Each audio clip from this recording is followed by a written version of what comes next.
Number 2، بعض لوگوں کا عقیدہ ہے کہ جب ولایت کا بہت اونچا مقام مل جاتا ہے تو شریعت ساقط ہو جاتی ہے. بولے یہ بہت پہنچے ہوئے، ان پہ شریعت ابھی نہیں ہے. تو ایسا ہوتا ہے. بہت سارے لوگ کہتے ہیں ہم شریعت، حقیقت، معرفت یہ سب ہم پار کر دیے، اب ہمارے اوپر وہ شریعت نہیں رہی. شریعت چھوٹے لوگوں کے لیے ہے. کچھ لوگ کیا کہتے ہیں، شریعت تو سٹارٹنگ ہے، شریعت ہمارے اوپر نہیں ہے، ہم اس سے آگے نکل چکے ہیں. شریعت، طریقت، حقیقت، معرفت ہے نا.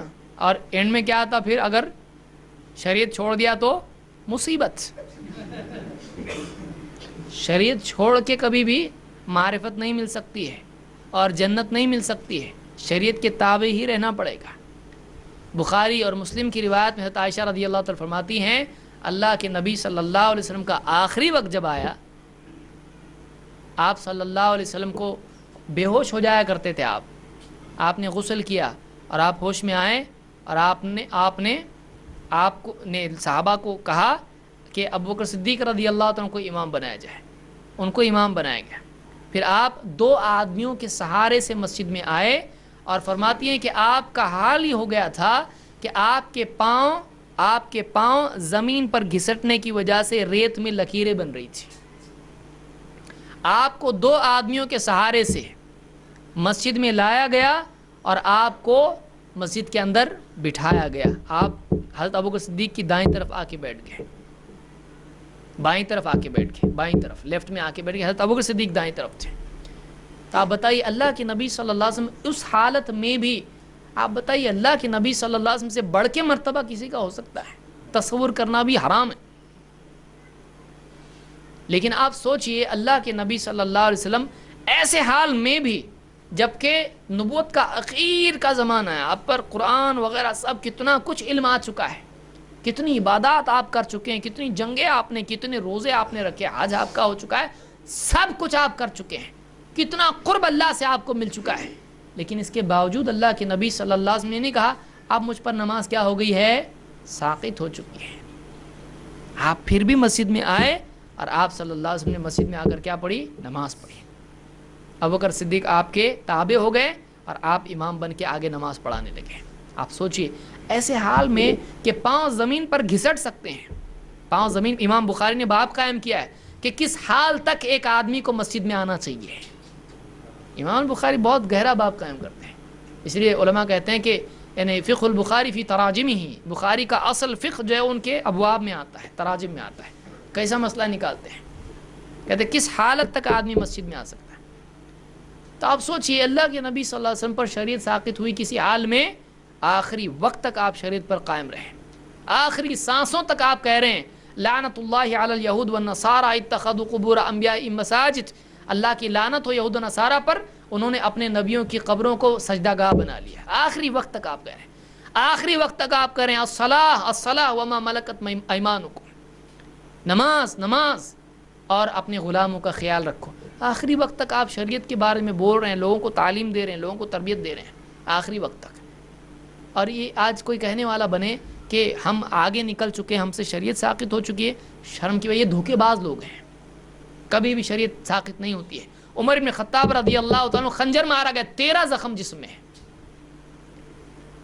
اور دودھ پلاتے تھے، کچھ کھلاتے پلاتے تھے، وہ وہاں سے نکل جاتا تھا زخموں سے، اور لیٹے ہوئے بے ہوشی کی حالت سے. بیٹا اٹھا رہا ہے فوراً، ہاں باپ سے کہتے نماز نماز، ہڑبڑا کے اٹھ جاتے تھے، ہاں ہاں کہتے اس آدمی کا دل میں کوئی حصہ نہیں جو نماز نہ پڑھے. اسی حال میں ان کو کھڑا کیا جاتا تھا، نماز پڑھتے تھے کہ جسم سے خون ابل رہا تھا اور وہ نماز پڑھ رہے تھے. یا ثعب دمن کا لفظ حدیث میں آیا ہے کہ جسم سے خون ابل رہا ہے اور نماز پڑھ رہے. عمر بن خطاب رضی اللہ تعالیٰ. شریعت ساقط ہوئی؟ نہیں ساقط ہوئی. اور آج کوئی کہے شریعت ساقط ہو گئی، ہم آگے نکل گئے، یہ آگے نہیں نکل گئے، یہ اسلام سے باہر نکل گئے. جو آدمی شریعت کو ترک کر دے اور کہے شریعت ہم پر نہیں ہے، وہ آدمی شریعت میں ہے ہی نہیں، وہ اسلام پہ ہے ہی نہیں، وہ اسلام سے باہر نکل چکا ہے. الا یہ کہ وہ پاگل ہو. کیونکہ حدیث میں اللہ کے نبی صلی اللہ علیہ وسلم کیا فرمایا؟ آپ نے فرمایا رفع القلم عن ثلاثہ عن المجنون المغلوب على عقله حتى يفيق. 3 لوگوں سے قلم اٹھا لیا گیا، شریعت ان پر نہیں ہے۔ نمبر 1، مجنون پاگل آدمی جس کی عقل پر پردہ پڑا ہوا ہے یہاں تک کہ وہ ہوش میں آئے، پاگل آدمی پہ شریعت نہیں ہے۔ اگر وہ نماز نہیں پڑھتا تو گناہ گار ہوگا نہیں، لیکن وہ پاگل ہے، وہ پاگل ہے۔ وعن النائم حتی یستیقظ، اور سویا ہوا آدمی جب تک کہ جاگتا نہیں، نیند میں کچھ بھی بڑبڑائے تو اس پہ گناہ ہے نہیں ہے، کچھ بھی بول دیا۔ ہاں یہ اور بات ہے کہ جو جاگتے میں صحیح بولے گا اور نیند میں بھی صحیح بولے گا، اور جاگتے میں غلط بولتا ہے نیند میں بھی گالیاں دے گا۔ وعن الصبی حتی یحترم، اور بچے سے بھی شریعت ساقط ہے یہاں تک کہ اس کو احتلام ہو، یہاں تک کہ وہ بالغ ہو۔